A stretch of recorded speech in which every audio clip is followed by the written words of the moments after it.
You came here tonight because something in you needed rest. Not just sleep, but the kind of rest that only comes when your soul feels held. Tonight, I'm going to take you somewhere very specific. Inside Enoch's map of heaven, not the heaven described in Genesis, not the heaven described in Revelation, but 10 hidden rooms that God prepared before creation itself, rooms that Western Bibles removed, and that only the Ethiopian Orthodox Church preserved for 2,000 years. By the time this journey ends, you will have walked through each of those 10 rooms.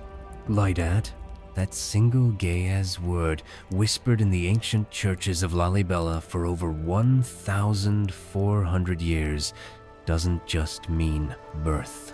It means the exact moment a divine space comes into existence. Right now. Close your eyes if you can. You're standing at the edge of a stone doorway carved not by human hands inside a mountain in northern Ethiopia. The air smells of ancient incense. Beeswax candles flicker against walls covered in faded manuscript paintings.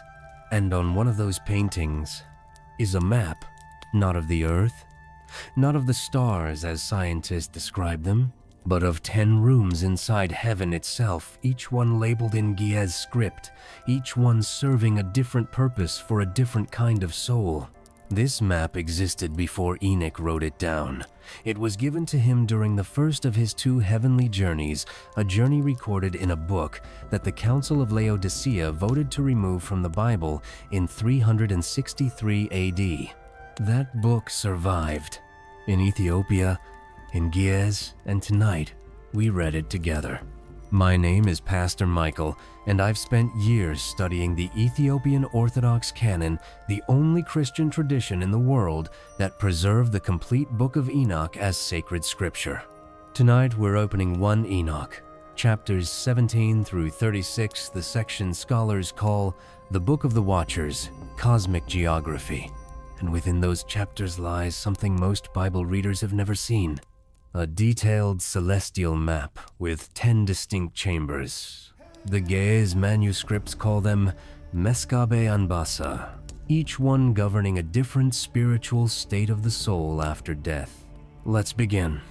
Before we go any deeper into these ancient rooms, if this journey is already bringing you peace, if something in your spirit is already quieting down, I'd love to know which of these 10 rooms you feel drawn to most. Simply drop the room's name in the comments and hit the subscribe when you wake up. No pressure tonight, just rest. Now, let's continue walking together. In about 15 minutes, we're going to enter the second room, and what Enoch found there will change how you think about the stars you see through your window tonight. Imagine, if you will, that you have just stepped through that stone doorway in Lalibela. The world behind you with its noise, its screens, its deadlines, its anxieties has gone completely silent. And what is in front of you is light, but not ordinary light, not sunlight, not lamplight, not the glow of any screen you have ever stared at too long into the night. This is light that breathes. The first thing Enoch recorded when the angel Uriel, whose name in Ge'ez is rendered Uriel, meaning flame of God's face, took his hand and led him upward, was this room. In the Ge'ez manuscripts preserved at Debre Damo Monastery, the oldest monastery in sub-Saharan Africa, built into a cliff face so steep that monks still enter today by climbing a leather rope, the text reads differently than any Western translation you may have encountered. Where the Greek text says simply a place of great fire, the Ge'ez says Beit Burhan Kal, house of the speaking light. Let that sit for a moment. Not a house of bright light, not a house of holy light, a house of light that speaks. The Ethiopian Orthodox scholars who preserved this text for 2 millennia did not consider this metaphor. They considered it literal theology. They believed, and still believe today, that the first room of heaven is a place where light itself carries the voice of God, where every photon of divine radiance contains a word, a name, a promise. Now, Enoch entered this room not as a tourist. He entered it as a scribe. The Book of Enoch, tells us in chapter 17, verses 1 through 6, that Uriel first showed him a place like a flaming fire, and in that place, Enoch saw what he described as crystal mountains. Modern translators render this as metaphor poetic language for brightness, but the Ethiopian Orthodox scholars read it differently. They point to a specific Ge'ez word used in the manuscripts, Tsehai Mayed, and, literally, the sun's resting table. This was not poetry. This was architecture. The Ethiopian interpretation holds that the crystal mountains of Room 1 are not random formations of heavenly matter. They are structured. They are arrayed. They form what we might today call a resonance chamber, a place where divine sound waves are amplified, shaped, and directed toward the rest of heaven. Think about that for a moment as you let your body become heavier. You know how sometimes, in the deepest part of the night, when the world is completely silent, you can hear something that isn't quite a sound, more like a feeling in your chest, a vibration that seems to come from somewhere deeper than the room you're lying in? The Ethiopian monks of Debre Damo had a name for that feeling. They called it Kal Egziaber, the voice, frequency of God, and they believed it originated in this room, Room 1, Bete Burhan Call. Enoch walked through it. The Ge'ez text says he did not understand what he was seeing, but he felt it, the same way you might feel peace descend on you right now, without being able to fully explain why your shoulders have dropped, why your breathing has slowed, why the ceiling above you feels somehow less solid, less confining than it did when you first lay down. That feeling you're having right now? Enoch had it first, in Room 1. Now I want to give you one detail that no mainstream commentary, no Western theological source has ever noted about this room. In the 12th century Ge'ez manuscript held at Debre Damo, there is a marginal annotation not in the main text, but written by a monk in smaller script beside chapter 17, verse 3. This annotation reads, Ye, Christ Amlak Yemaya Q and Bessa Sefer, the chamber that even the Lion of God has not fully mapped. The monk who wrote this was making a theological claim so extraordinary that I've never seen it discussed in any English language commentary. He was saying that Room 1 of Enoch's heaven, the crystal light chamber, is so vast, so dimensionally complex, that even within heaven's own geography, it remains partially unmapped. The very first room, the entry point. And already, it exceeds the capacity of full knowledge. Let that comfort you tonight. You don't need to understand everything. You don't need to map every corner of your own soul, your own grief, your own confusion. The first room of heaven itself remains beautifully, peacefully unexplored. As Uriel led Enoch deeper into this space, past the crystal formations that sang without mouths, past the rivers of light that ran uphill toward their source, Enoch noticed something. The light in this room changed color based on where you stood. Near the entrance, white, pure, clean, like the first breath of morning. Further in, golden, warm, like the feeling of being remembered by someone who loves you. At the very center, where the largest crystal formation rose, deep, deep blue. The color, the Ge'ez text notes, of rest, not sleep, not unconsciousness, not the gray absence of wakefulness, but rest, intentional, chosen, sacred. In the Ethiopian Orthodox tradition, there is a night prayer called Kidas Lelit, the sanctification of night. It is prayed by monks specifically as they prepare for sleep, and within that prayer, there is a line that references this room. Bete Berhan Qual Yusadal Lenne. May the house of speaking light receive my resting soul. They were not praying to go to heaven. They were praying for the quality of their sleep to match this room. That is what tonight is. Your sleep. Touched by the first room of Enoch's heaven. Before we move to the second room, I want you to take 3 slow breaths with me. In and out, in and out. One more time. In and out. You are safe here. You are held here. And whatever weight you carried into this night room 1 has already begun to absorb it. Now let's move forward. When we reach room 3 inches just a little while, Enoch will show us a mountain so specific, so geographically described, that Ethiopian scholars have debated its earthly location for centuries. I'll share what they concluded. The angel Uriel paused. Enoch, walking beside him through the luminous corridors between rooms, noticed a change in the air. It became heavier, not oppressive, not frightening, but weighted. The way the air feels before a storm breaks. The way a room feels when someone important has just left it. They had arrived at the entrance to room 2, and unlike room 1, which opened wide, welcoming, blazing with crystal radiance, room 2 was enclosed. Its ceiling was close. Its walls were dark stone, but stone that glimmered with embedded light, like a night sky seen from the floor of a valley. And in the center of this room were stars.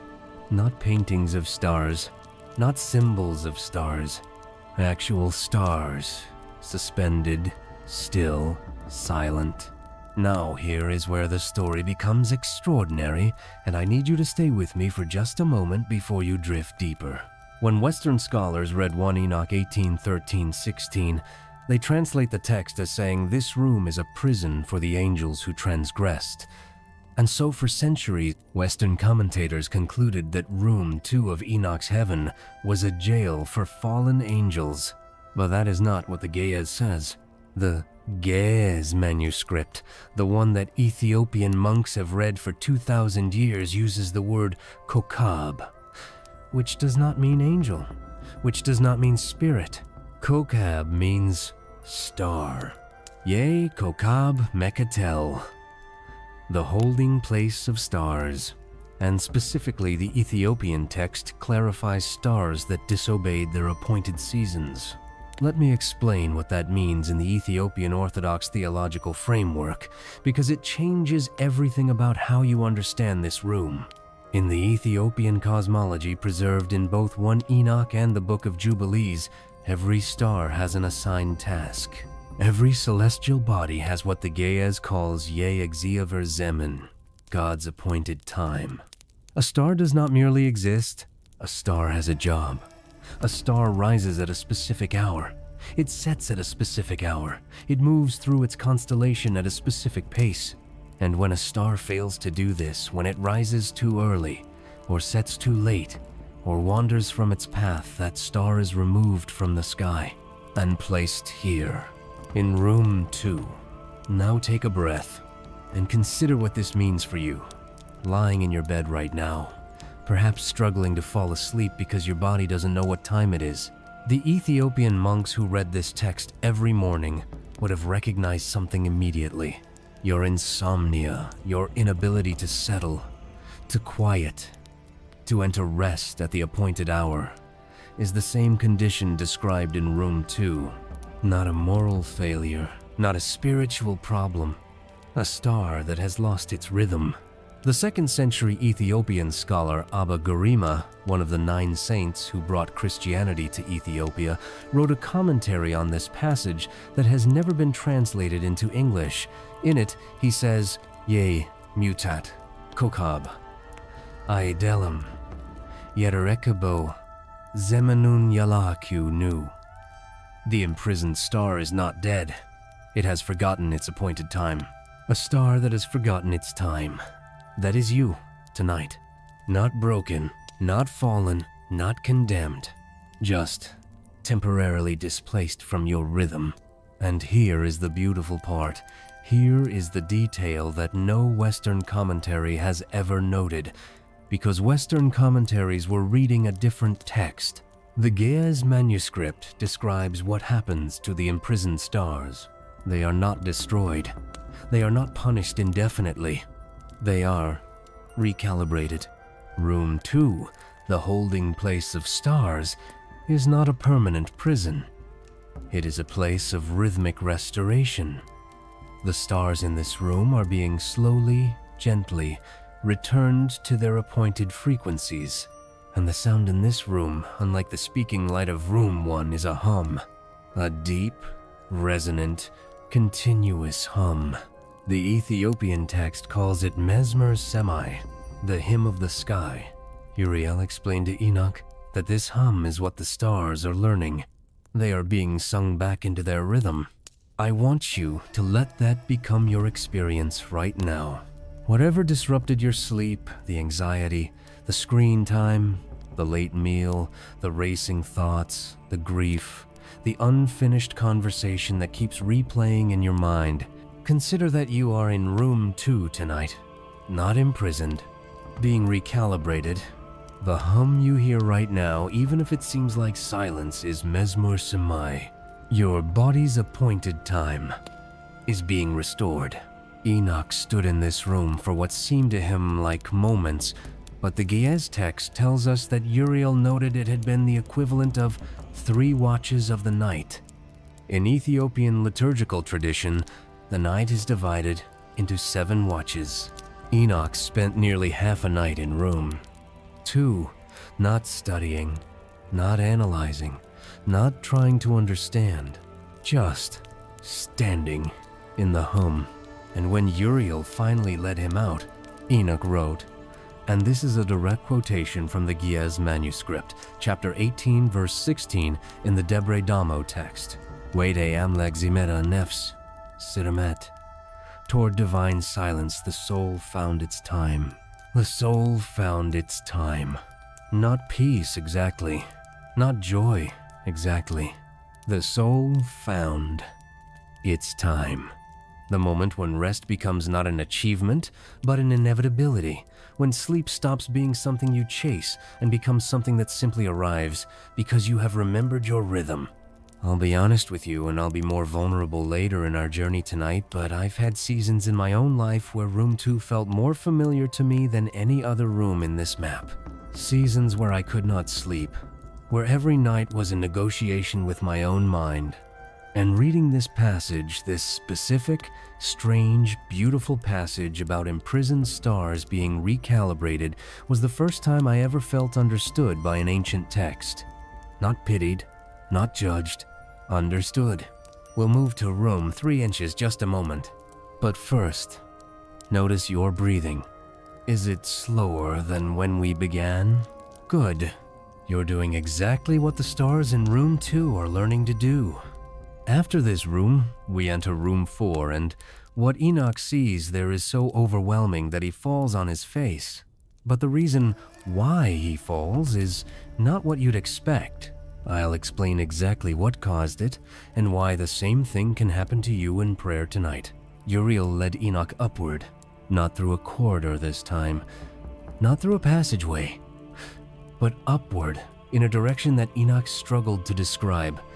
Because it was neither north nor south, neither east nor west. It was inward. We ascended as though climbing a mountain, Enoch writes, but the mountain was not beneath my feet. It was surrounding me on all sides, like a valley seen from above.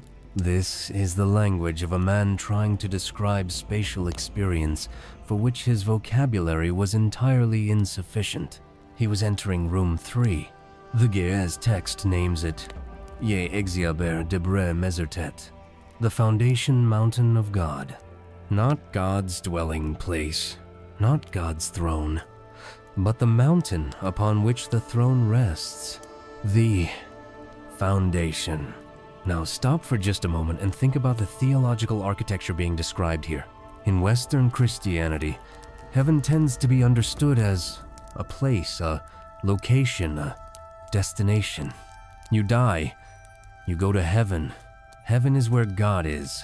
But the Ethiopian Orthodox tradition working from these Ge'ez texts, preserved at Debre Damo, at Lalibela, at Axum, understood heaven not as a location but as a structure, a structured, layered, purposefully designed architecture, with rooms, with functions, with foundations, and the foundation room 3 is a mountain. But not just any mountain. A mountain with 7 faces. The 15th century Ethiopian emperor and theologian Zara Yacob, who wrote the Hattata, a philosophical text on consciousness and divine order, described this mountain in detail in his commentary on 1 Enoch. He said, Ye-Seba afat debre idelum, Ye-Seba manabarat debre nu. It is not a mountain of 7 sides. It is a mountain of 7 presences. 7 presences. Each face of the mountain is not merely a direction. Each face is a mode of divine attention, a way in which God looks at creation simultaneously, always, completely. As you breathe deeply now, I want you to imagine standing at the base of this mountain. You don't need to climb it. You don't need to understand its 7 faces. You don't need to count them or name them or analyze them. Just stand at its base. Feel the solidity beneath your feet. The ground here in room 3 is the most solid ground in all of creation because it is the foundation beneath God's throne. Nothing shifts here. Nothing moves. Nothing shakes. The Ethiopian monks used this specific visualization as a sleep preparation technique. When a monk could not find peace when his mind was troubled by the events of the day, by grief, by temptation, by doubt, his elder would say to him, Debre mezertet leiticum. Stand on the foundation mountain. Not a suggestion to pray more. Not a rebuke. Not a theological argument. Just stand on the foundation mountain. Because the foundation mountain is the most stable place in all of existence. And if you can imaginatively place yourself there even for a moment, your nervous system will respond to the image of absolute stability. Enoch described the surface of the mountain's base as feeling like hammered sapphire mixed with the color of fire. The Ge'ez scholars noted the specific pairing, sapphire and fire. Sapphire in ancient Ethiopian mineral theology represented permanence. It was the stone that did not change color, that could not be scratched by ordinary tools, that reflected light without being consumed by it. And fire in the Ethiopian tradition did not represent destruction. Fire represented presence, the presence of something alive, something attentive, something watching over you. Sapphire and fire, permanence and presence. The foundation mountain is the place where what is permanent meets what is present. And you are welcome here. The Ge'ez text tells us something else about room 3 that I find deeply beautiful. It says that the mountain has no entrance and no exit. You don't arrive at the foundation mountain the way you arrive at a building. You don't walk in through a door. You simply find yourself there. The Ethiopian commentary explains, Ye nefs riserat debri mezeretatun tawakal. When the soul releases its grip, it discovers itself already on the foundation mountain. When the soul releases its grip, that is the entire secret of sleep, isn't it? You cannot force sleep. You cannot chase it down. You cannot build your way to it through effort or will. Sleep happens when the soul releases its grip. And what the Ethiopian tradition understood 2,000 years before modern sleep psychology is that the soul releases its grip most easily when it imagines itself in the most stable place in existence, the foundation mountain. So, tonight, wherever your mind goes, wherever your thoughts wander, come back to this, the foundation mountain. Ye-Kokab Mekatel. You don't need to know what it looks like. Your body already knows. Just let yourself be at the base, still, solid, held by something that will not move. There is a prayer used in the Ethiopian Orthodox liturgy Kwaides Abune that contains a line directly referencing this mountain. It is prayed at the 9th hour, what we call 3 a.m. by monks who wake specifically to pray through the deepest part of the night. The line is, Yelalit kerbia debre shalom. Night's nearness, mountain's peace. Night's nearness, mountain's peace. That is your prayer for the next few moments. Just breathe it. Night's nearness, mountain's peace. Night's nearness, Mountains peace. After we leave this room, we'll enter room 5, and I need to warn you in advance. Room 5 is the most unusual room in the entire map. It's not beautiful in the way you'd expect heaven to be beautiful. In fact, the first thing Enoch feels, there is something very close to fear. But what he learns in room 5 is what I believe is the most healing discovery in the entire book of Enoch. Don't sleep through it. Enoch fell on his face, not gradually, not gently, not in a practiced religious gesture of reverence. He fell. The Ge'ez text uses a word that does not appear anywhere else in the entire Ethiopian biblical canon, serah, which is not simply fell but means specifically dropped suddenly, as a tree that has been cut at the roots. Not a bow, not a kneel, a complete, involuntary collapse. And here is what's remarkable and what no Western commentary has noted. Because they were not reading the Ge'ez, Enoch did not fall because of fear. The Ge'ez text specifies, Ye exia neger afero serake eset hiwotokyu. The word of God was not what felled him the life. Fire was what he recognized. He fell because he recognized something. He fell because the fire of room 4, the fire surrounding God's throne, was familiar to him. Not alien, not terrifying, familiar. Like the feeling of remembering something you had not known you had forgotten. Now, I need you to understand what room 4 contains, because it is unlike any room we've visited so far. Rooms 1, 2, and 3 were structured spaces, a chamber, a holding room, a mountain. They had defined purposes, defined dimensions, defined qualities. Room 4 is different. Room 4 is not a room with walls. The Ge'ez text describes it as a vastness of fire that has edges but no boundary, like the sea seen from above the clouds. Fire everywhere, fire in every direction, but not a destroying fire, not a consuming fire. Iset Hiwat, life fire. The theological distinction that Frumentius argued at the Council of Axum in 335 AD is crucial here. In Greek theological tradition, which shaped Western Christianity, fire is almost always associated with judgment, purification, or destruction. The fires of hell, the purifying fire of purgatory.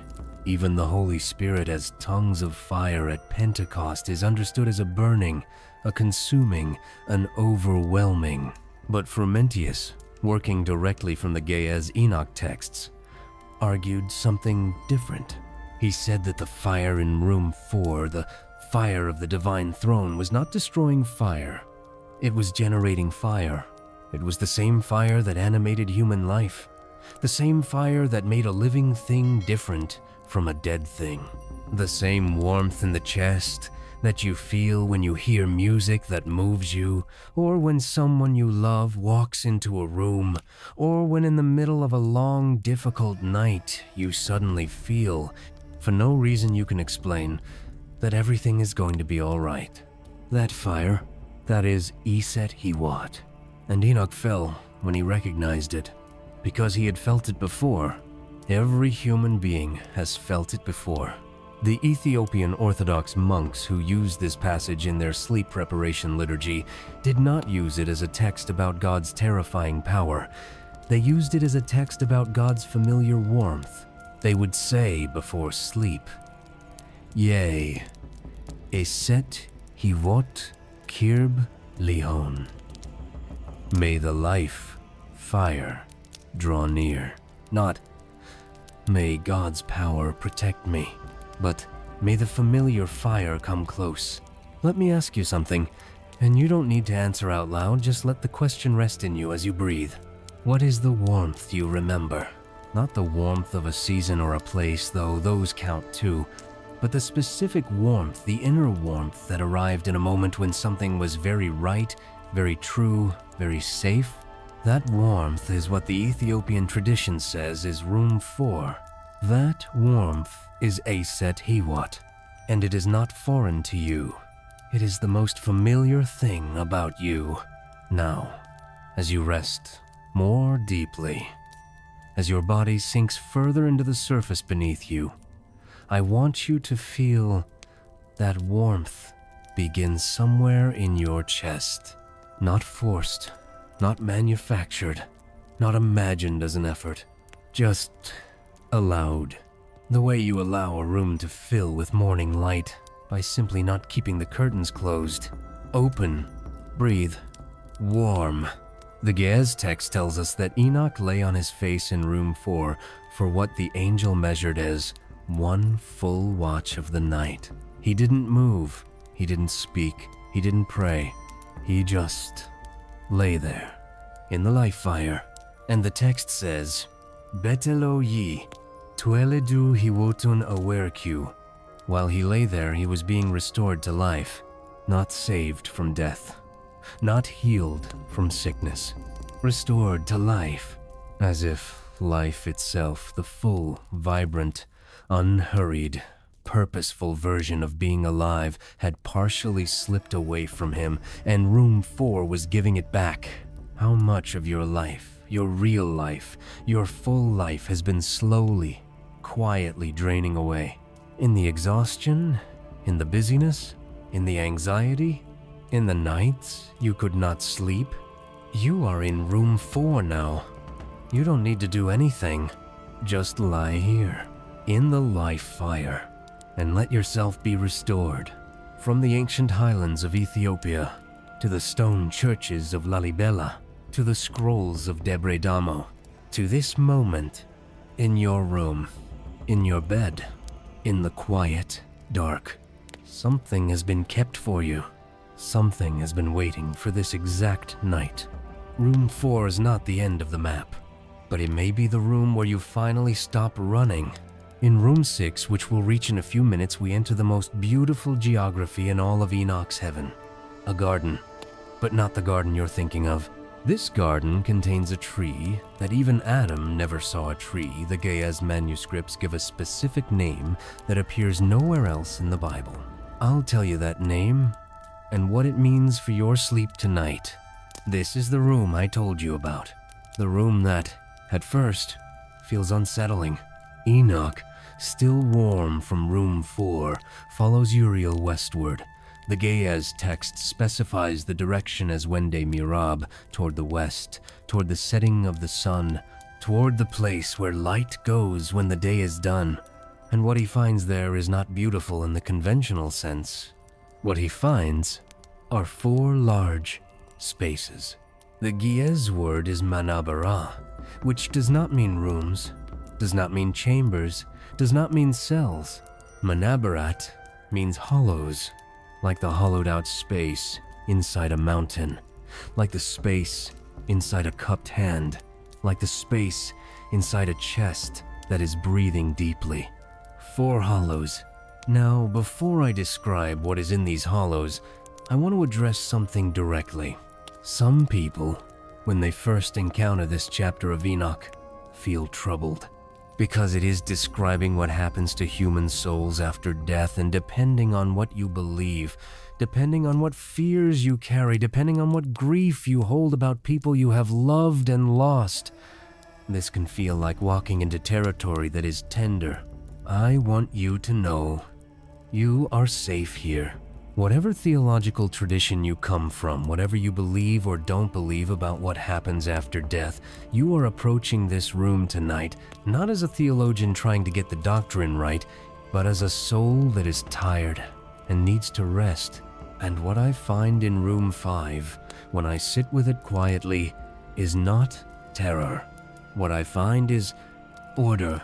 There is something deeply comforting about the idea that the universe has made arrangements, that death is not chaos, that the people you have loved and lost are not simply gone, dissolved into nothing, scattered without address, that there are 4 hollows carved by divine hands, and every soul that has ever lived has a place in one of them.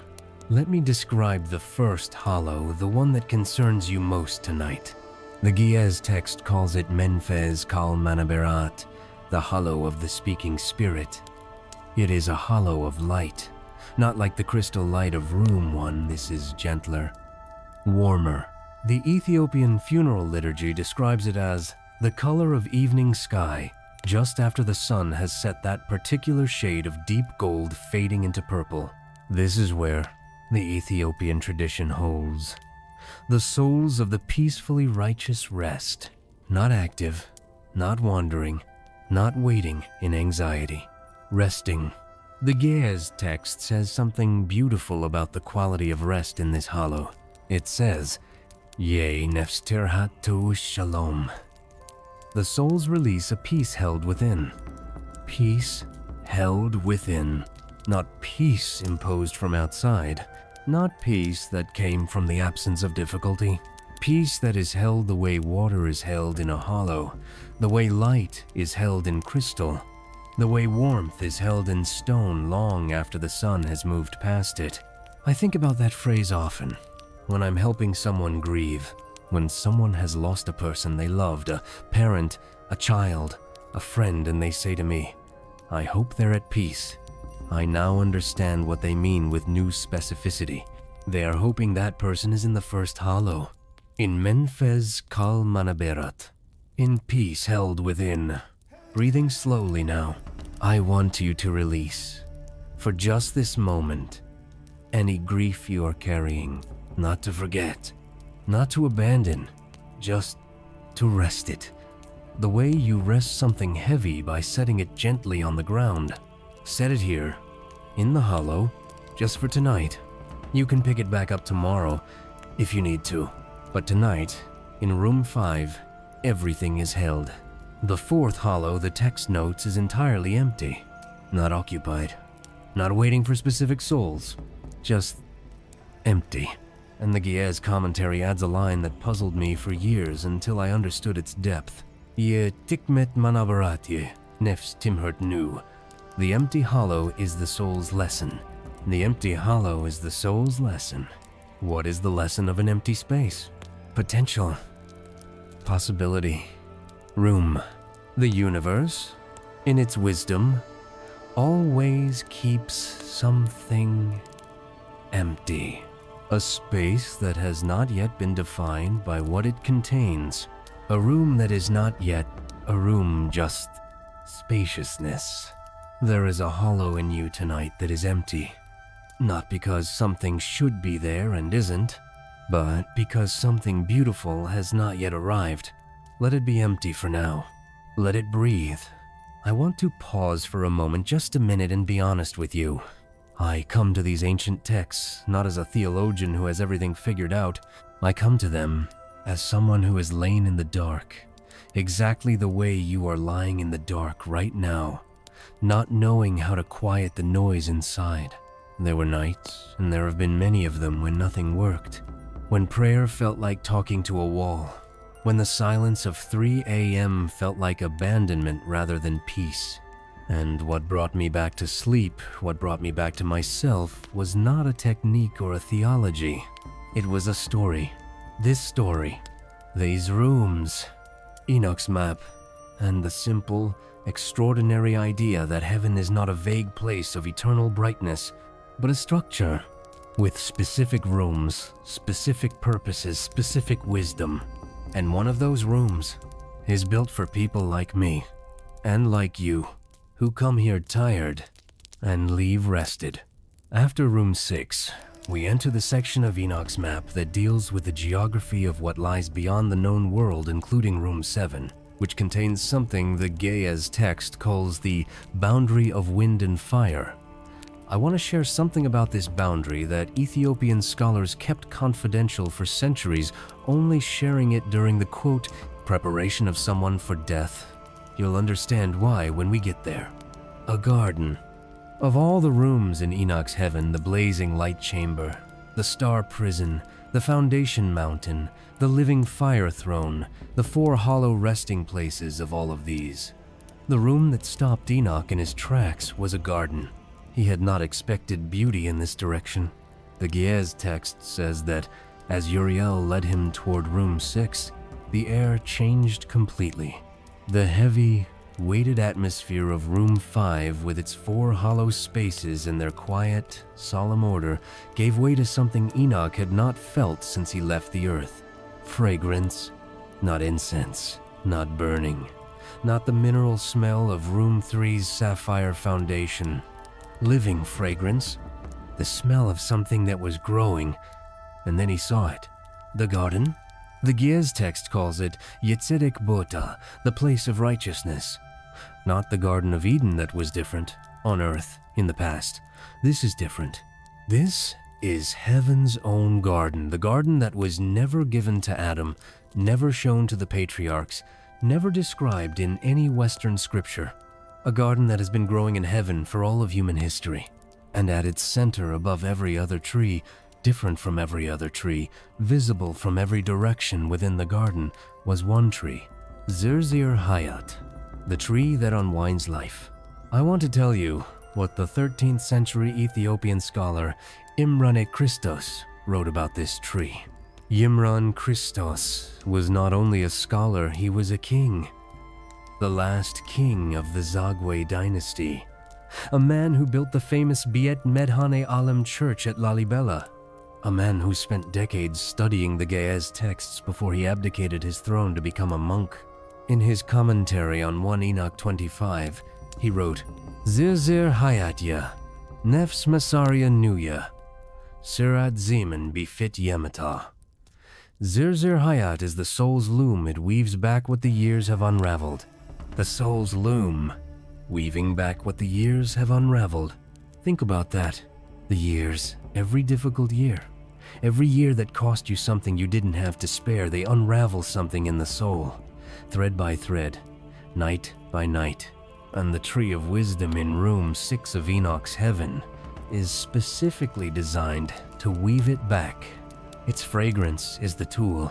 The Ge'ez text describes the fragrance as Ye Nefs Serena, the soul's unwinding, not an attack, not a purification, not a burning, an unwinding. The gentle, patient, unhurried release of what has been held too tightly. As you breathe right now, imagine that fragrance reaching you. You don't need to know what it smells like exactly. Your body knows. It smells like rest that doesn't need to be earned. It smells like being known without having to explain yourself. It smells like the moment just before you fall asleep, when the boundary between thinking and dreaming becomes soft and permeable, and you don't quite know which side you're on. That is Zerzir Hayat. That is the tree that unwinds life, and its fragrance reaches further than the garden. It reaches here. Enoch stood beneath this tree and wept. The Ge'ez text does not explain the weeping. It does not say whether it was joy or grief or something that contains both. It simply says, Enoch wekete wested Zephi Zerzir Hayatya, Afun Feta. Enoch stood beneath the tree. Zerzir Hayat opened his face. Opened his face. That phrase, opened his face, is a Ge'ez idiom for the state of being completely unguarded. Not just crying, not just moved, but open. The way a door is open, the way a window is open, the way a chest is open when it breathes fully for the first time after holding its breath for too long. Is there something in you tonight that needs to open? Not be fixed, not be resolved, not be explained, just opened? Stay here for a moment. In room 6, beneath Zerzir Hayat, let its fragrance work on what has been wound too tight. Before we continue, take one slow breath, in and out, and as you breathe out, let something go. Not all of it. You don't need to release everything tonight. Just one thing, one small thing that has been too tightly held. Let the fragrance of Zerzir Hayat receive it. Good. Room 8 is one of the quietest rooms in Enoch's entire map, but it contains a detail that I believe is the most practically useful thing in this entire journey for you tonight. It has to do with the specific way Enoch was told to breathe in heaven. I'll show you exactly what that breathing pattern was and how it was used by Ethiopian monks to achieve sleep in under 4 minutes. The monks of Debre Libanos called this room by its traditional name only in whispers.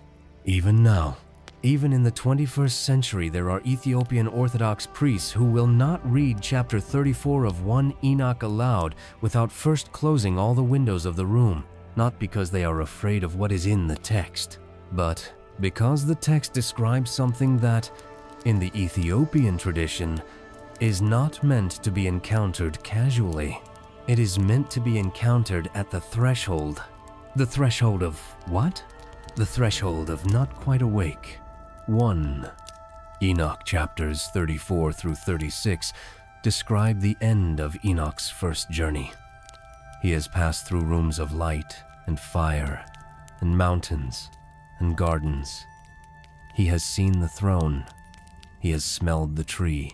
And now Uriel brings him to the edge. The Ge'ez text calls this place Yenefaz Weyaset Tikum, the place where wind becomes fire. It is the boundary of known creation, the edge of the mapped territory, the place where the last coordinates of heaven's geography give way to something that cannot be mapped because it is always changing.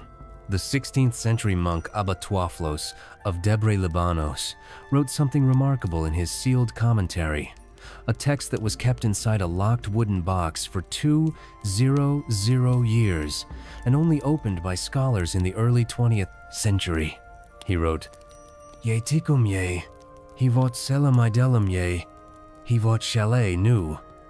The boundary is not the piece of life, it is the conversation of life. The conversation of life. What does it mean for a boundary to be a conversation? In Ethiopian cosmological thinking, the edge of creation is not a wall. It is not a cliff. It is not the end. It is the place where two things are in constant dialogue. Wind and fire, movement and heat, what disperses and what concentrates. And Enoch stood at this boundary, and the text says he could not distinguish where the wind ended and the fire began, because they were not two things. They were one thing in two states of being. Now here is the detail that Abba Tuaflos kept sealed for 200 years, the detail that was only shared during the rite of preparation for death. He wrote, Ye nefazwe eset tikum meskabe anbasa feked kaimer nu. The boundary of wind and fire is the last room in the map, and the first room of what has no map, the last room and the first room. In Ethiopian Orthodox theology, death is not the end of the journey.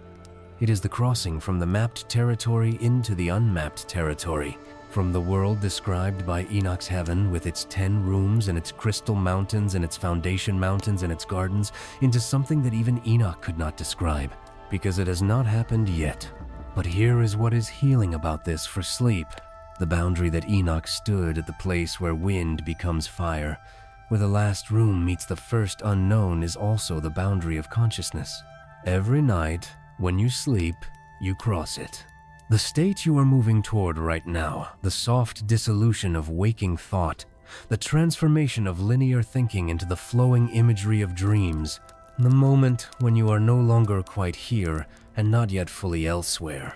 That is Yenefaz Weyaset Tikum, the place where wind becomes fire. You cross it every single night. And it is, the Ethiopian tradition would say, a sacred act. Not a collapse, not an absence, not a failure of consciousness. A crossing, a small daily crossing of the same boundary that Enoch stood at. The Ge'ez text notes that as Enoch stood at the boundary, the wind shifted. It began to come from all 4 directions simultaneously. And Uriel said to him, Enoch, listen with your chest, not your ears. Listen with your chest, not your ears. Try that right now. Not listening for sounds in the room around you. Not monitoring. Not analyzing. But listening with the center of your chest, as if there is an ear there, the oldest, quietest ear that has been waiting all day to finally be used. What does your chest hear right now?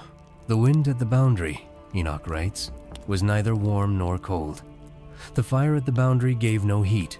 Everything at the boundary had released its insistence on being what it was. And in that release, everything was at rest. I've been to Ethiopia.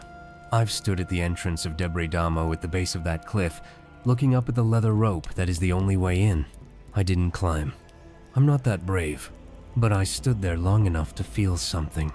The air at the base of that cliff is different from the air anywhere else I've been. It is the air of a place where people have been praying continuously for 15 centuries. It holds something, and when I read chapter 34 of 1 Enoch, that is the air I remember. That is the air you are breathing tonight. In room 9 just ahead, we reach the most theologically significant room in the entire map. This is the room where Enoch is shown something that the Ge'ez manuscripts say was not yet ready, something being prepared but not completed. I'll tell you what it is, and why the Ethiopian tradition believes its completion is connected to human sleep. Room 8 is quiet. After the vast, transforming boundary of room 7, after standing at the edge of all maps, breathing air that was neither warm nor cold, room 8 feels like stepping into the inside of a held breath. The Ge'ez text describes it simply. Arba'at nefas menfes berhan wested. 4 winds the spirit of light within. 4 winds, coming from 4 directions, filling a space, and in that space the spirit of light. But what makes this room remarkable is not its description in the text. What makes it remarkable is what the monks did with the text. In the 14th century, at the remote monastery of Waldeba, in the remote, rugged mountains of northern Ethiopia, a monastery so isolated that it can only be reached on foot, a journey of several days through terrain that has barely changed since Enoch's time in that monastery, a group of monks developed a practice. They called it Ye-Nefas Kedas Timhurt, the Holy Breath Teaching, and they attributed it directly to this chapter, to what Uriel taught Enoch to do when he stood in room 8 of Heaven's map. The practice was this: breathe in for 4 counts, hold for 7 counts, breathe out for 8 counts, repeat 4, 7, 8. They did this during the night watch, the second of the 7 watches of the night, which falls roughly between 9 p.m. and midnight, the most important watch for entering deep sleep. And they did it while holding the image of room 8 inches their minds. 4 winds, coming from 4 directions, meeting at the center, the spirit of light within. I'd like you to try this with me right now. There is no obligation. There is no right or wrong way. Just, when you're ready, breathe in. 1, 2, 3, 4. Hold. 1, 2, 3, 4, 5, 6, 7. And out. Let's do that one more time. Together. In. 1, 2, 3, 4. Hold. 1, 2, 3, 4, 5, 6, 7. Out. The monks of Waldeba believed that this breathing pattern done with the image of room 8 did 3 things. First, it activated what they called Ye-Amlak Jena, God's return, their term for what we now call the parasympathetic response, the nervous system shifting from alert to rest.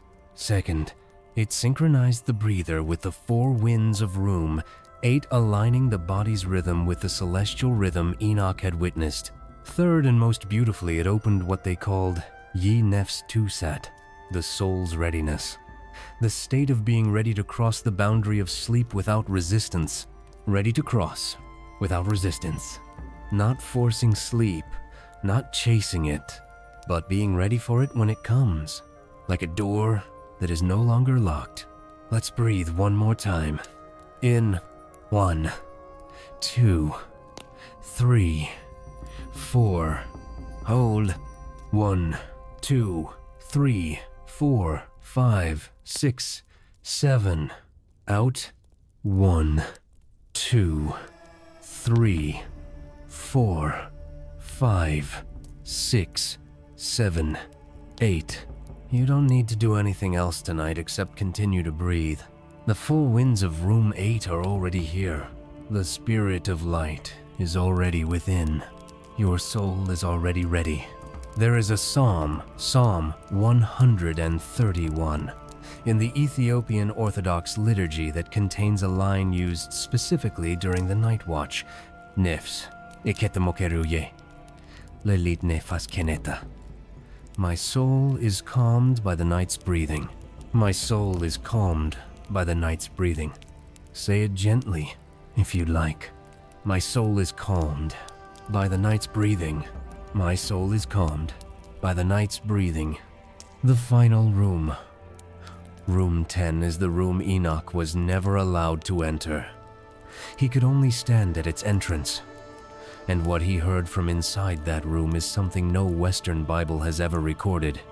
I'll tell you what it was in just a few minutes, and why the Ge'ez manuscripts say that you have already heard this sound before, even if you don't remember it. Uriel stopped walking. For the first time in their entire journey together through the crystal chambers and star prisons and foundation mountains and fire thrones, Uriel stopped. And he turned to Enoch. The Ge'ez text records his words, Enoch meskabe anbasa kimir uekalan. Enoch, we are approaching the unfinished seat of the lion. And then Uriel did something remarkable. He bowed, not to Enoch, not toward the room they were approaching. He bowed inward, toward the center of himself. The Ge'ez commentary notes that this was the only time in the entire journey that Uriel, an angel whose role was to guide and explain, fell silent and became a student rather than a teacher. Because room 9 is the room that even angels do not fully understand. The Book of Parables, chapters 37 through 71 of 1 Enoch, is the most theologically complex section of the entire text. Western scholars have debated its dating, its authorship, its meaning, for centuries. But the Ethiopian Orthodox tradition reads it with quiet certainty. They know what it is. It is the record of Enoch's encounter with the unfinished chamber. The chamber is described as fully constructed. Its walls are built, its ceiling is vaulted, its floor is laid with stones the Ge'ez text describes as Ye, Exeaber, Gena Mere, the earth of God's return. The earth of God's return. Not the earth God came from, but the earth God is coming back to. This is not a room where something happened. This is a room where something is still happening. Where something is being prepared slowly, patiently, with infinite care for an arrival that has not yet occurred. The Ethiopian Orthodox liturgy for Holy Saturday, the day between Christ's crucifixion and resurrection, reads from this chapter of Enoch. And in that liturgy the priests say, Ye lelit mengadam lak ye, Jimra nu. The night throne God is approaching. The night throne. Room 9 is the night throne. The place that is ready, but not yet inhabited. The place that is complete, but not yet filled. The place that is absolutely, profoundly prepared, waiting. What would it feel like to be in a room that was made for you, and is waiting for you, and has always been waiting for you, and will not stop waiting until you arrive? Not a room you have to earn your way into. Not a room you have to prove yourself worthy of. A room that was made for you, specifically, intentionally, with knowledge of exactly who you are and exactly what you need. That is what room 9 says about where your life is going. Not toward oblivion, not toward uncertainty, not toward a vague notion of being in a better place, but toward a room, a specific room, that is ready, that is waiting, that knows your name. The Ge'ez text says that Enoch stood at the entrance of this room for a long time, not entering, not retreating, just standing at the threshold. And Uriel stood beside him, also at the threshold, also not entering. And between the two of them, the ancient patriarch and the guiding angel, there was complete silence. The Ethiopian commentary says, Ye meskabe anbasa kimir tikum bema fenke zimnu. At the unfinished lion's seat, the threshold stands alone in silence. The threshold stands alone in silence. There is a threshold you are approaching right now. The threshold of sleep. And perhaps for just this moment you can stand there with Enoch. Not trying to cross it. Not fighting it. Not analyzing it. Just standing at the threshold. In silence. In readiness. In the knowledge that what is on the other side is a room that is waiting for you. The night has grown quiet. Your breathing has grown slow. The distance between thoughts is growing. The space between heartbeats is deepening. Enoch stood at the threshold. You are standing at the threshold, and what lies beyond it is the most beautiful room, the one God kept secret, the one that has always been yours. We have arrived. The 10th room, the last room on Enoch's map, but Enoch did not enter it. The Ge'ez text is very clear about this. Uriel brought Enoch to the entrance of room 10. He showed him the threshold. He explained, in the most tender language of the entire book of Enoch, what was inside, and then he said, Enoch, this room is not entered. It is received, not entered. Received. You cannot walk into room 10 the way you walk into a building. You cannot choose to enter it. You cannot work your way to it, or study your way to it, or earn your way into it. Room 10 is the room that comes to you. When? The Ge'ez text says, Ye nefs kirble hon gimize botabe nefs nu. When the soul draws near to stillness, the place comes to the soul. When the soul draws near to stillness. That is what is happening right now. You have been walking through 9 rooms of Enoch's heaven. You have rested in crystal light. You have been recalibrated in the star prison. You have stood on the foundation mountain. You have lain in the life fire. You have been held in the 4 hollows. You have breathed the fragrance of the tree that unwinds life. You have stood at the boundary of wind and fire. You have breathed with the 4 winds. You have stood at the threshold of the waiting room. And now, your soul is drawing near to stillness, and room 10 is drawing near to you. What is in room 10? The 7th century monk Abba Garima, one of the 9 saints of Ethiopia, a man who walked from the eastern shores of the Roman Empire to the highlands of Tigray to bring this text to Africa, wrote the most beautiful line in all of Ethiopian biblical commentary. He wrote, Ye amlak hivot mezmur ye, mulad kal ye, timo kal ye, lelit kal. The song of God's life, the sound of birth, the sound of death, the sound of night, the same sound.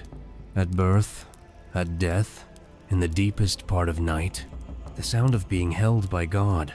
You heard this sound once before, at the very beginning, when you were so new that your name had not yet been spoken aloud, when your body was so small that it fit inside 2 hands, when the whole world was the warmth of being held.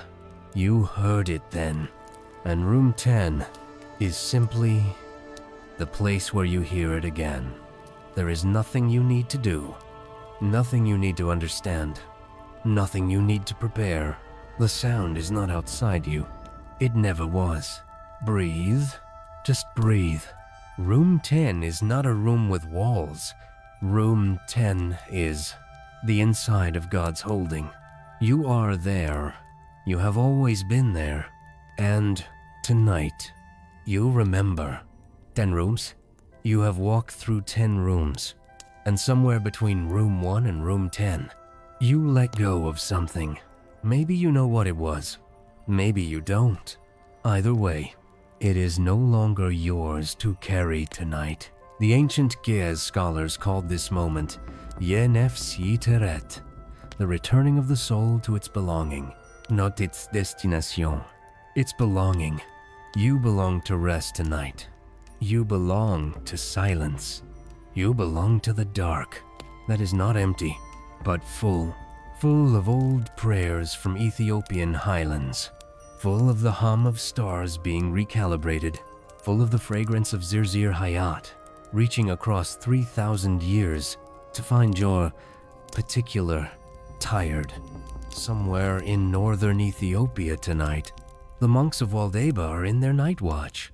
They are breathing 4 counts, 7, 8, and their breath and your breath are the same breath, the same ancient request, the same ancient trust. That sleep is not an absence. That sleep is a room. That rest is not nothing.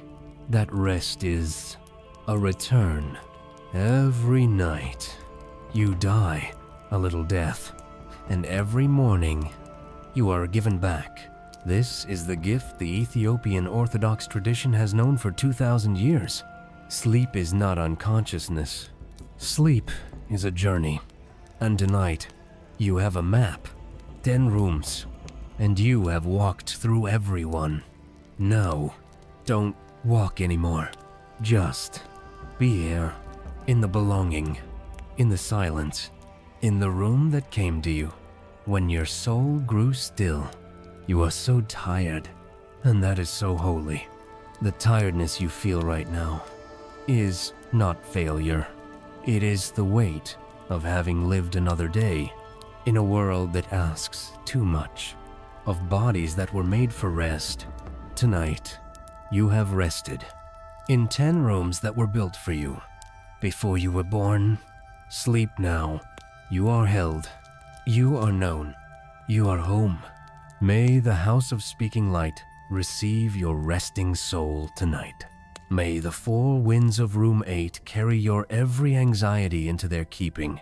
May the tree that unwinds life work quietly on whatever has been too tightly held.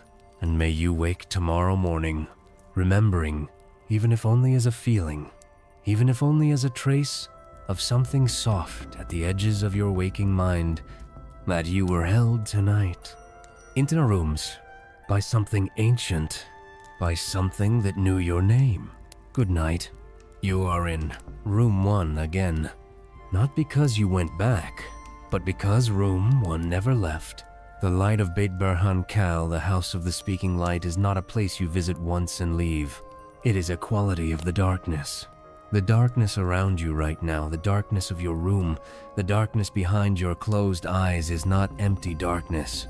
It is the kind of darkness that contains light. The way a seed contains a tree, the way a breath contains everything the body needs, the way silence contains every sound that has ever been meaningful to you. Beta Bahan Kal is here.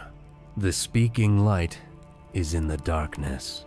And tonight, in the language of the ancient Giyes manuscripts, it is speaking your name, not loudly, not commandingly, the way the wind knows the name of every branch it has ever moved through, the way water knows the name of every stone it has polished. Quietly, specifically, personally. There is a practice in the Ethiopian Orthodox monasteries called Ye Berhan Timhirt, the teaching of light. It is practiced in the hours after midnight during the 3rd night watch, and it involves nothing more than noticing. Noticing the way darkness is not absence, noticing the way silence is not emptiness, noticing the way rest is not inactivity. The monks who practice this for years report the same experience consistently across centuries. They begin to feel that the darkness around them is friendly, not threatening, not meaningless, but friendly, like the darkness of a womb, like the darkness of a cocoon, like the darkness of a cave where something important is happening slowly out of sight. You are in that darkness right now, and Bete Berhan Kwal, the speaking light, is whispering in it. The stars in Room 2 are still humming. Ye-Kokab Mekatel, the holding place of stars. They don't sleep, the stars in Room 2, but they rest. They hum at a frequency so deep that human ears don't register it as sound. They register it as falling asleep.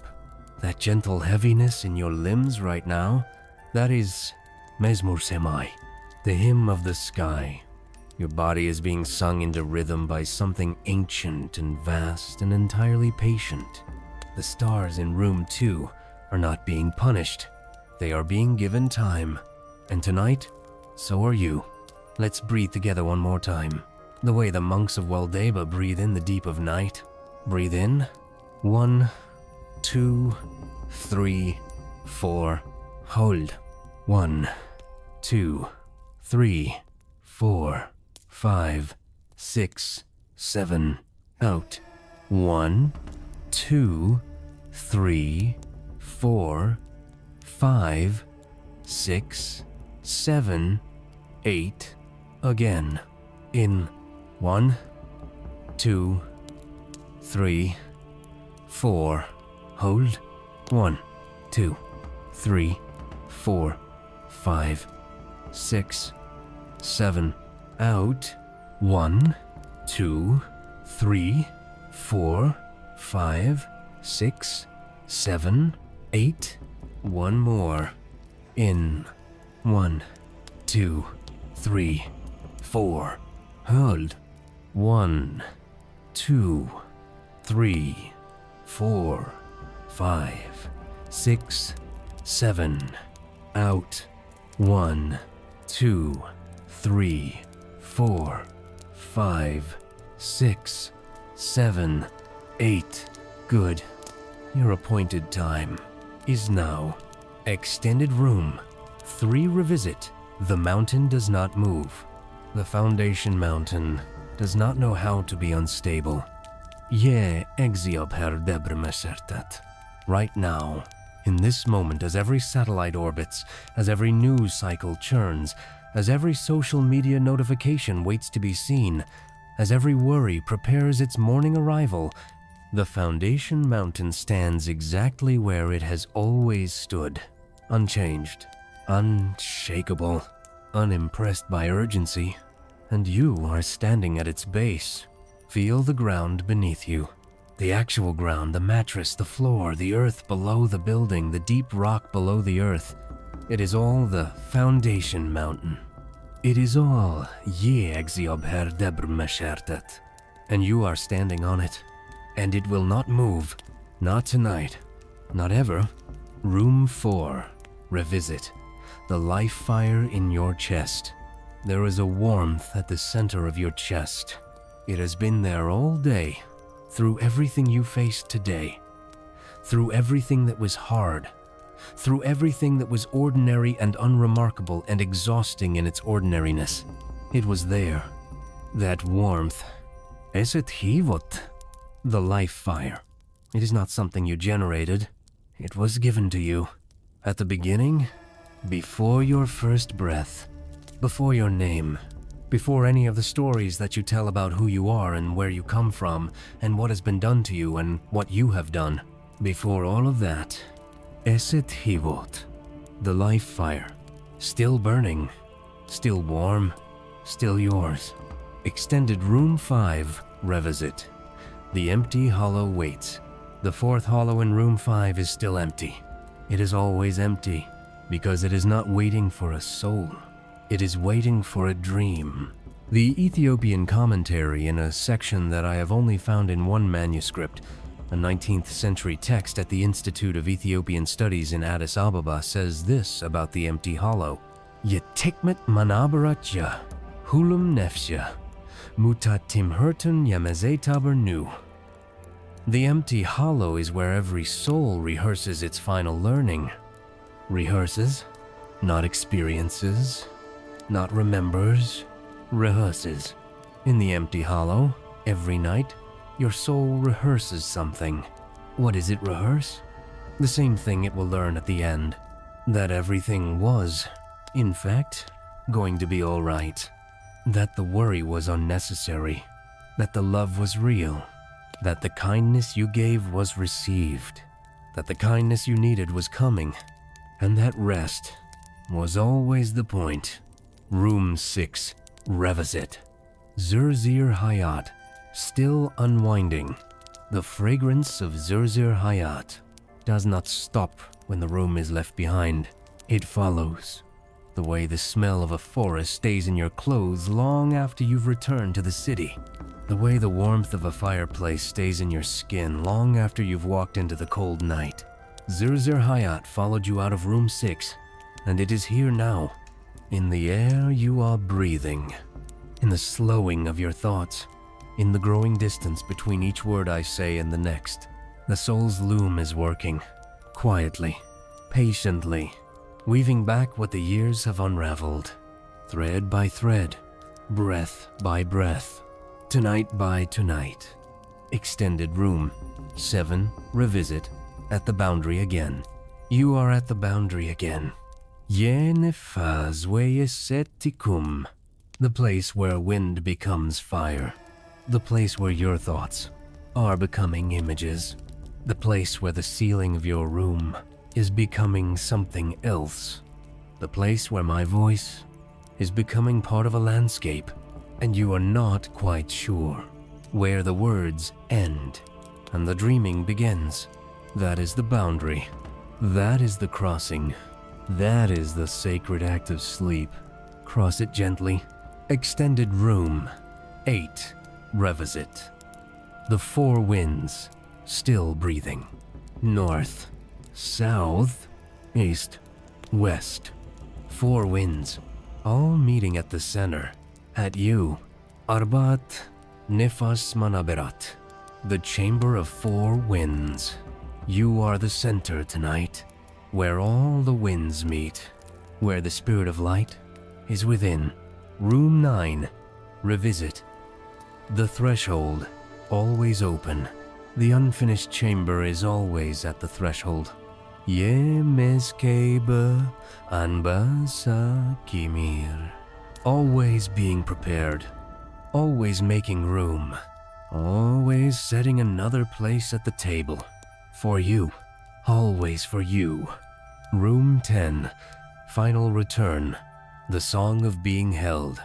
And room 10 is not a room at all. It is the feeling of being held when you were too small to hold yourself. It is the sound your heart made before it knew how to beat with worry. It is the silence before your first cry, and the silence after your last word, and all the silences in between that you were too busy to notice. Tonight you noticed. And Ye Amlak Hivot Mezmur, the song of God's life, is singing you to sleep. Final, extended blessing for the long hours of the night. As the night deepens and you drift further from waking, I want to leave you with one last thing. One last piece of ancient wisdom from the highlands of Ethiopia, from the monks of Waldeba, from the scrolls of Debre Damo, from the stone churches of Lalibela, from 2,000 years of people who found their way to sleep by finding their way to God. They said, Ye lelit, shalom ye, sebach gidus. The peace of the night is the holiness of the morning. Whatever peace you have found tonight will still be with you when you wake, not as a memory, as a quality of the morning, a gentleness that remains, a steadiness that stays, a knowing, quiet, and unargumentative that you were held, that you are held, that you will be held. Sleep now. The 10 rooms will be here tomorrow night, and the night after, and every night you need them. There is a question that serious scholars of the Bible have been asking for 2 centuries. Why did the Western Church remove the Book of Enoch from the canon in 363 AD, but the Ethiopian Church never did? The Council of Laodicea, 33 bishops, a vote. And in that vote, one of the most consequential votes in the history of human religion, the Book of Enoch was excluded from what became the Western biblical canon. But Ethiopia wasn't invited to that council. The Ethiopian Orthodox Church, already established for 3 decades, already in possession of the Ge'ez translations, already reading these texts as sacred scripture, simply continued. They did not argue. They did not protest. They did not even know, for many years, that a council in Laodicea had decided their sacred texts were no longer sacred, and so the Book of Enoch survived. Not hidden, not forbidden, not buried in a cave, but read every week in churches by ordinary people who found in it exactly what you are finding in it tonight: a map. The first Western scholar to encounter the complete Giez text of 1 Enoch was James Bruce of Kinnaird, a Scottish explorer who traveled to Ethiopia in 1770. Bruce spent years in the Ethiopian highlands, learning Giez, studying the manuscripts, building relationships with the monks of Gondar. And when he returned to Europe with 3 complete copies of the 1 Enoch manuscript, no one believed him. For 30 years, Bruce was dismissed. His accounts of a complete 108 chapter Book of Enoch in Ethiopia were treated as the fantasies of a man who had spent too long in the African sun. Until 1821, when the German scholar Richard Lawrence published the first English translation, and the scholarly world fell silent, because what the Ethiopian monks had been reading for 1,400 years was not a forgery, not an invention, not a fantasy. It was a first-century Jewish text of extraordinary theological sophistication, a text that described 10 rooms in heaven, with Giez names, with specific details, with a map that had been waiting patiently in the highlands of Ethiopia for the world to be ready to receive it. Tonight, you are receiving it.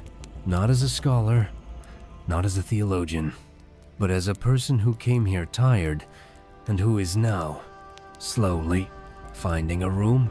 The transmission of the Book of Enoch to Ethiopia is one of the most remarkable stories in the history of religion. In the 5th and 6th centuries, a group of monks known as the Tzadkan, the Righteous Ones, later called the 9 Saints, walked from various parts of the Eastern Roman Empire into the highlands of northern Ethiopia. They came from Syria, from Egypt, from Rome, from what is now Turkey. Each of them carried manuscripts, and among those manuscripts was the Book of Enoch. The 9 Saints did not merely translate the texts into Giez. They interpreted them. They commented on them. They built monasteries around them. And in those monasteries, Debre Damo, Abba Garima, Debre Bizan, Waldeba, they developed practices based on what they read, including, as we have discussed tonight, the breathing practice of Room 8, including the visualization of the foundation mountain for sleep preparation, including the understanding of bad insomnia as the displaced star phenomenon of Room 2. These were not academic interpretations. They were practical applications.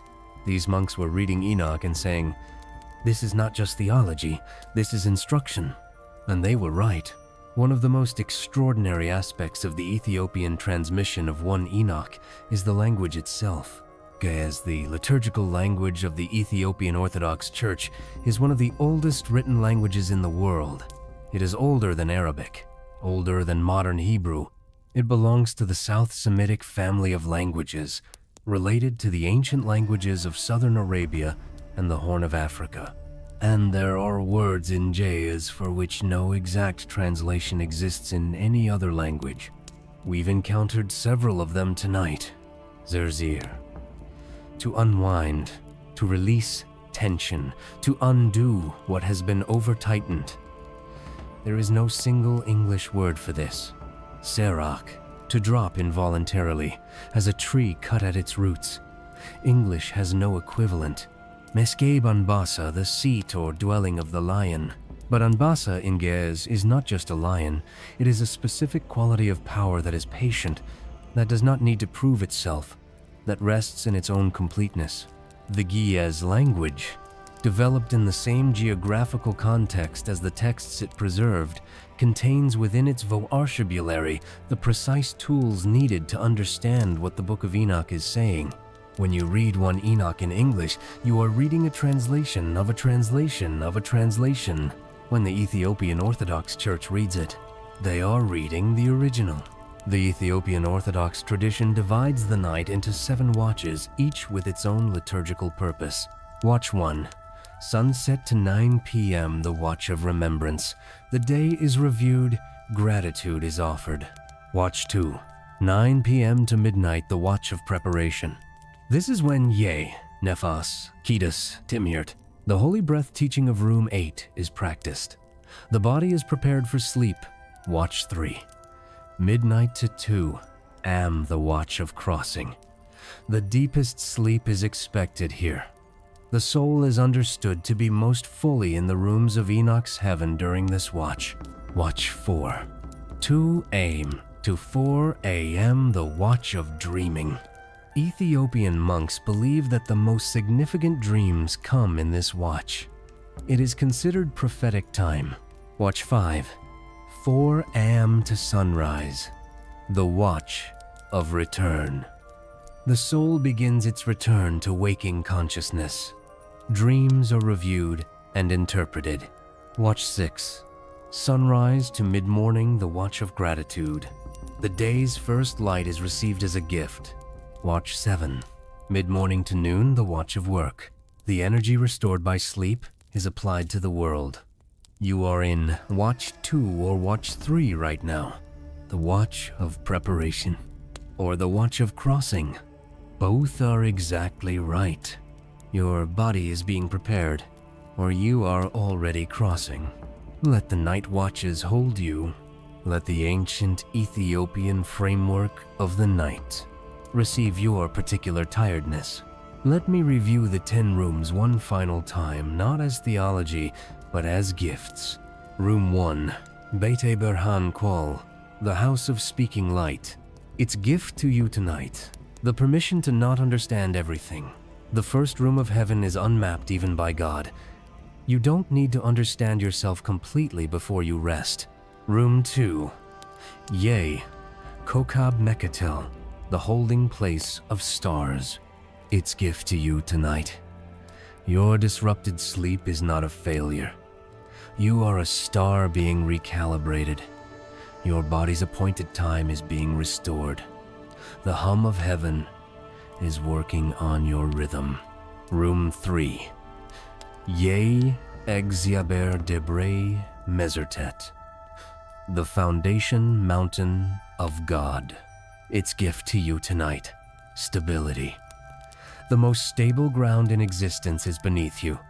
Nothing in this room moves. Nothing in this room shakes. Stand here as long as you need. Room 4.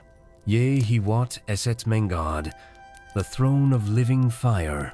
Its gift to you tonight. Restoration. While you lie here as Enoch lay in the life, fire, you are being restored to the fullness of your life. Not healed, not fixed, restored. The fire that animated you at the beginning is still burning. Room 5. Arbaat Mekabir Manabarat, the 4 resting hollows. Its gift to you tonight. Order. The people you have loved and lost are held. Nothing is scattered. Nothing is abandoned. The universe has made arrangements, and there is even an empty, hollow spaciousness, potential, the divine wisdom that keeps something always open. Room 6. Yea, Tzedek Bota, the garden of righteousness, Zerzur Hayat. Its gift to you tonight. The fragrance of unwinding. What the years have unraveled is being woven back, not quickly, not forcibly, but consistently, night by night, breath by breath. The soul's loom is working. Room 7. Ye Nephas Way, Eset Tikum, the boundary of wind and fire. Its gift to you tonight. The sacred nature of crossing. Sleep is not unconsciousness. It is a crossing. The same crossing Enoch made. A small, daily act of trust in what lies beyond the boundary of waking thought. Room 8. Arbaat Nefas Manaberat, the chamber of 4 winds. Its gift to you tonight. The holy breath. 4 winds meeting at the center of you. The spirit of light within. And the breathing pattern 4, 7, 8 that has been bringing people to sleep in the Ethiopian highlands for 6 centuries. Room 9. Ye. Meskabe Anbasa Kimir. The unfinished seat of the lion. Its gift to you tonight. Your future. A room being prepared for you. Not earned, not explained, just being built. Always being built. Always making more room. The universe is not finished with you. The throne of your life is not yet occupied. What is ahead of you is being prepared with care. Room 10. Ye. Amlak Menfes, Timhirt Bota. The teaching place of God's Spirit. Its gift to you tonight. The sound of the beginning. The sound of birth and death. And the deepest part of night. All one sound. The sound of being held. You have already heard this sound. You will hear it again at the end. And tonight, in the quiet of this room that came to find you when your soul grew still, you are hearing it now. 10 rooms, 10 gifts, all for you, all kept for you, all waiting patiently for a night like tonight. Let's breathe together one last time. The holy breath teaching of room 8. Yenefaz Kidus Timhirt. Breathe in. 1, 2, 3, 4. Hold. 1, 2, 3, 4, 5, 6, 7. Out.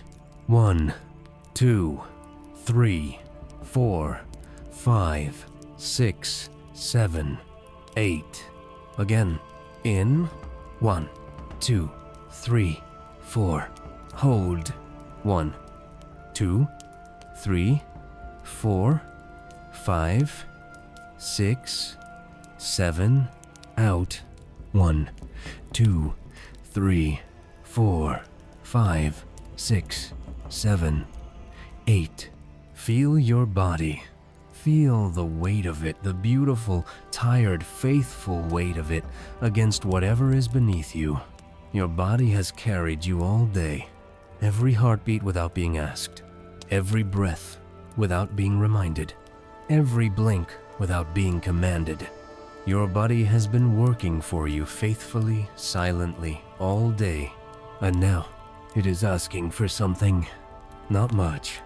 Just rest. Just to be put down for a while. Set it down gently. The way you set down something precious. Not dropped. Not abandoned. Set down. Carefully. Lovingly. Into the night. From the highlands of Ethiopia to the place where you are lying right now. 2,000 years of prayer. 2,000 years of people who closed their eyes and trusted and were held and woke in the morning. You will wake in the morning. And when you do, you will carry something with you. A trace. A quality. Something that doesn't have a word in English, but that has a word in Ge'ez. Yelalit Shalom. The peace of the night. Sleep. Sleep. Enoch the man. Who was he before he walked with God? Before we go deeper into the map tonight, I want to tell you about the man who drew it. Enoch. Most people who have heard of Enoch know only one sentence about him. It comes from Genesis 5:24, and it is one of the strangest sentences in the entire Western Bible. Enoch walked with God, and he was not, for God took him. He walked with God, and then he was not. No death, no burial, no mourning period recorded. Just here one moment, and then not.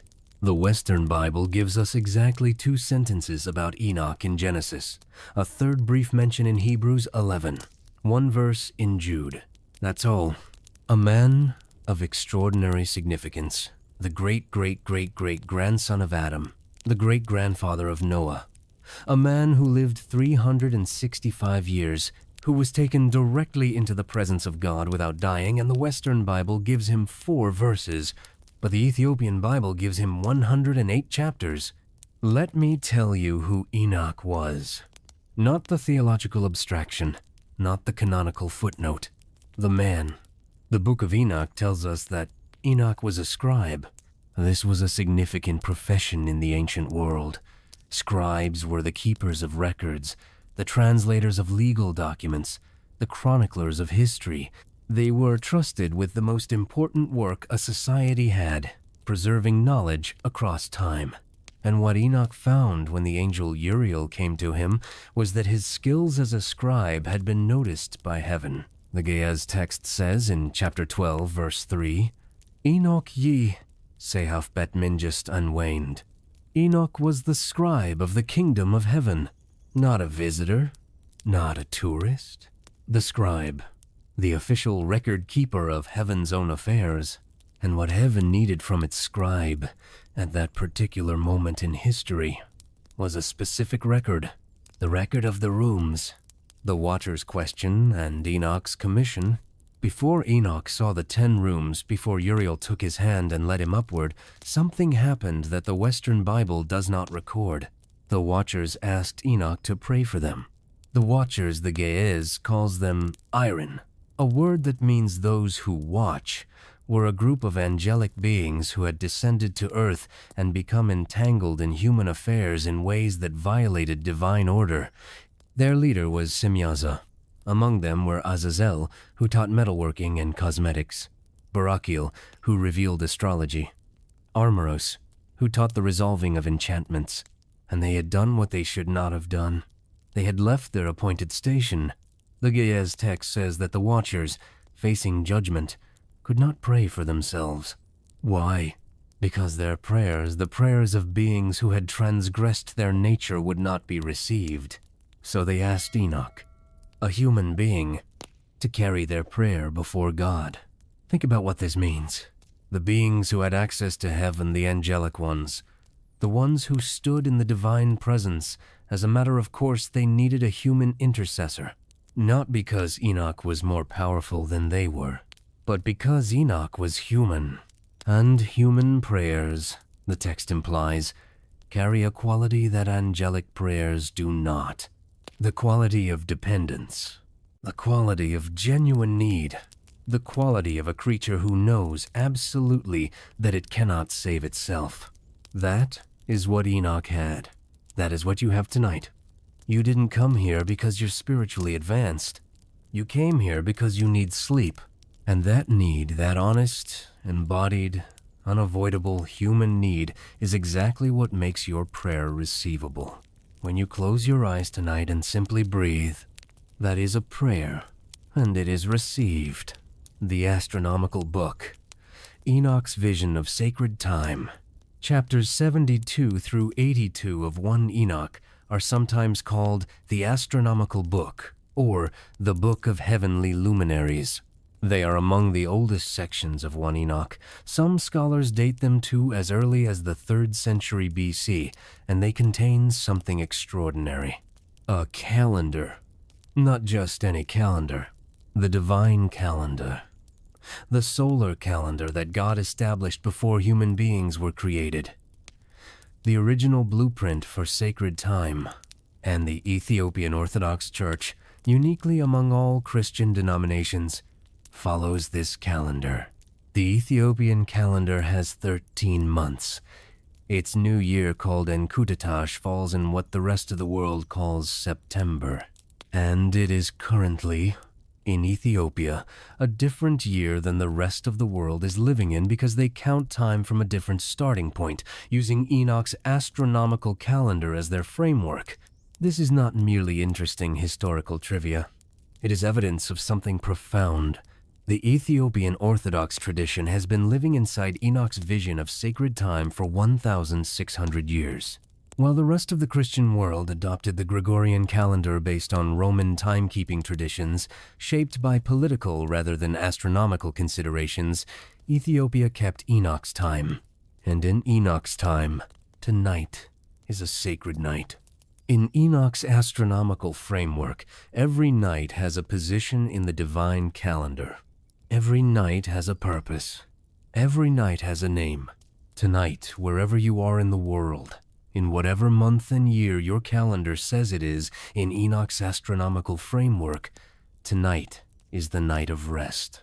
Because every night is the night of rest. Because rest was the original purpose of the night, before alarm clocks, before screens, before the artificial extension of waking hours into the sacred time of darkness. God made darkness for rest. Enoch saw it. He measured it. He recorded it. And the Ethiopian monks for 1,600 years have been sleeping in that sacred darkness, exactly as the astronomical calendar prescribes. Tonight, you are sleeping in that same darkness. We visited room 9 earlier tonight, the unfinished seat of the lion, and I mentioned that it comes from the book of Parables, chapters 37 through 71 of 1 Enoch. But there is something in the book of Parables that I want to tell you now, in this quiet hour when the words can land more gently. In chapter 46 of 1 Enoch, Enoch sees something he did not expect. He sees someone, a figure described in terms that are deliberately, carefully, specifically different from any description of God. Not God, but close to God, near to God. Beside the Ancient of Days, which is the Gez title, Kadim Amlach, the Old One who is God, this figure is described as a son of man, a human face, a human bearing, but in a place no human being has ever been. Enoch asks the angel who accompanies him, "Who is this?" And the angel says, "This is the Son of Man, the one before whom all time and all righteousness is gathered. The one before whom all time is gathered." Now, I am not going to make a theological argument tonight about who this figure is or what it means for your particular theology. I am going to tell you what it meant for Enoch. What it meant was this: the universe has a face, not an impersonal force, not a distant abstraction, not a set of laws operating without awareness. A face, and that face is human. Whatever power governs all of this, all the rooms of heaven, all the stars in their appointed orbits, all the hollow spaces where souls rest, all the trees whose fragrance unwinds what has been wound too tight, it has a human face. It knows what it is like to be tired. It knows what it is like to need sleep. It knows what it is like to lie in the dark and not be sure that everything is going to be all right. And it is not distant from you in those moments. It is the most present thing in the room. Second, extended breathing practice. Yenefas kiros timhirt, the holy breath teaching. Let's return to the breathing practice of the monks of Waldeba. Not because you need to practice it, but because your body has begun to remember it from earlier tonight. And remembering is its own form of rest. Breathe in. 1, 2, 3, 4. Hold. 1, 2, 3, 4, 5, 6, 7. Out. 1, 2, 3, 4, 5, 6, 7, 8. In. 1, 2, 3, 4. Hold. 1, 2, 3, 4, 5, 6, 7. Out. 1, 2, 3, 4, 5, 6, 7, 8. In. 1, 2, 3, 4. Hold. 1, 2, 3, 4, 5, 6, 7. Out. 1, 2, 3, 4, 5, 6, 7, 8. In. 1, 2, 3, 4. Hold. 1, 2, 3, 4, 5, 6, 7. Out. 1, 2, 3, 4, 5, 6, 7, 8. In. 1, 2, 3, 4. Hold. 1, 2, 3, 4, 5, 6, 7. Out.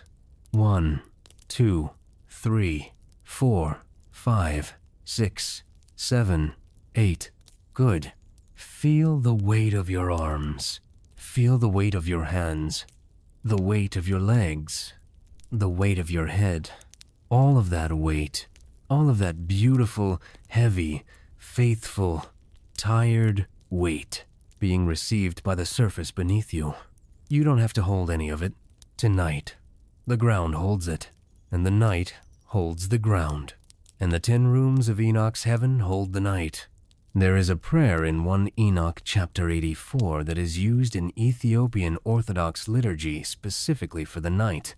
It is called Enoch's Prayer of the Night Watch, and it begins with these words: "Blessed are you, O Lord, King of great glory, for you are Lord of all creation, and the night is your resting place, and the stars are your candles, and the wind is your breath, and the darkness is your peace. The darkness is your peace, not your absence, not your hiding, your peace. Let the darkness around you right now be that.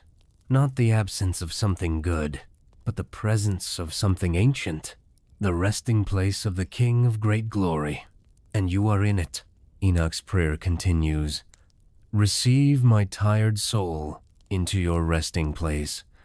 Let my sleeping be like the sleep of angels, neither restless nor afraid, but trusting in the morning that has always come." The morning that has always come, every night in human history, every single night, since the first human being lay down in the first darkness and closed the first pair of eyes. The morning has come. Not once has it failed. Not once has darkness swallowed a night so completely that no morning followed. The morning has always come, and tonight's morning is already being prepared in the watch of the night, in the 10 rooms, in the breathing of the monks of Waldeba, in the fragrance of Zerzir Hayat still unwinding, in the hum of recalibrating stars, in the unmapped first room where the speaking light waits. The morning is already being prepared. All you have to do is sleep through the night. The animals of the animal. Apocalypse. A surprising comfort. In chapters 83 through 90 of 1 Enoch, the section called the Dream Visions, or the Animal Apocalypse, Enoch receives a symbolic vision of all of human history. And the symbols he uses are animals. Every human being, every nation, every historical epoch represented by an animal. Adam is a white bull. Noah is a white bull. The patriarchs are white bulls. Israel is a flock of sheep. And throughout the vision, through all the struggles and failures and wanderings and returns of human history, there is one constant: the Lord of the sheep, the one who watches over the flock, who does not turn away when the flock is scattered, who does not abandon the sheep when they wander, who does not give up on the animals when they make, again and again, the same mistakes.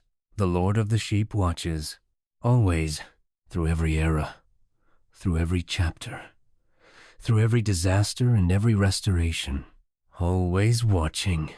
And in the final vision at the end of the animal apocalypse, all the animals are transformed. The sheep become white bulls, not because they earned it, not because they became perfect, but because the Lord of the sheep completed his watching. You are in that flock tonight. Whatever era of your own personal history you find yourself in, whatever chapter, whatever struggle, whatever wandering, the Lord of the sheep is watching. You are not lost. You are watched. Third, breathing exercise. Final extended practice for deep sleep. We will breathe together one final time. And this time, as you breathe, I want you to hold one image. Just one. The image of the Lord of the sheep, standing at a distance that is not too far and not too close. Watching, not with urgency, not with concern, with patience. The patience of someone who has watched 1,000 flocks across 1,000 nights and has never once seen the morning fail to come. Breathe in. 1, 2, 3, 4. Hold. The Lord of the sheep is watching. 1, 2, 3, 4, 5, 6, 7, out. 1, 2, 3, 4, 5, 6, 7, 8, in. 1, 2, 3, 4, hold. 1, 2, 3, 4, 5, 6, 7, out. 1, 2, 3, 4, 5, 6, 7, 8, in. 1, 2, 3, 4, hold. 1, 2, 3, 4, 5, 6, 7, out. 1, 2, 3, 4, 5, 6, 7, 8. Good. Now just breathe naturally. Don't count. Don't monitor. Just breathe. The final word, what Enoch learned at the end. In the very last chapters of 1 Enoch, chapters 106, 107, and 108, there is a scene that almost no Western reader has ever encountered, because these chapters were only preserved in Ge'ez. In these final chapters, Enoch does not make any more heavenly journeys. He has finished his work as heaven's scribe. He has recorded everything he was asked to record, and he sits down. The Ge'ez text says, Enoch tezeta astewawu fetata. Enoch rested having completed his commission. He rested. The man who walked through 10 rooms of heaven. The man who spoke to the watchers and carried their prayers. The man who saw the throne and fell on his face in recognition. The man who stood at the boundary of wind and fire and learned to listen with his chest. At the end of it all, he sat down and rested. Not because he was finished in some permanent sense, but because he had done what he was given to do. And doing what you are given to do fully, faithfully, with everything you have, is always followed by rest. You have done what you were given to do today. Perhaps you don't feel that. Perhaps the day felt incomplete, insufficient, a collection of half-finished things and missed opportunities. But you are here, at the end of the day, still breathing, and that is all that was ever required. Enoch rested, and so do you. Tonight, the closing of the map. 10 rooms. Enoch mapped them. The monks of Ethiopia preserved the map. The Ge'ez language held the specific words that no other language could hold. And tonight, across the distance of 3,000 years, the map found you, not because you sought it, not because you studied for it, not because you earned it, but because tonight you were tired enough to receive it. The map is yours now. You can come back to it any night you need it. Room 1, when you need permission to not understand everything. Room 2, when your sleep is displaced and you feel like a star that has lost its rhythm. Room 3, when you need to stand on something that does not move. Room 4, when you need to be reminded that the warmth in your chest is not yours to generate, it was given to you. Room 5, when you are carrying grief and need to set it down for a night. Room 6, when you need the fragrance of the tree that unwinds what has been wound too tight. Room 7, when you need the reminder that crossing the threshold of sleep is a sacred act. Room 8, when you need the holy breath teaching of 4 and 7 and 8. Room 9, when you need to know that a room is being prepared for you, always being prepared. Room 10, when you need to hear the sound that you heard at the very beginning, that you will hear at the very end, and that is available every single night. If your soul is quiet enough, sleep now.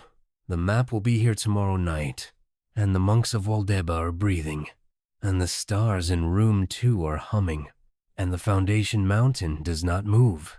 And Zerzur Hayat is still unwinding, quietly, patiently, working on what the years have unraveled. You are held. You are known. You are home. Good night.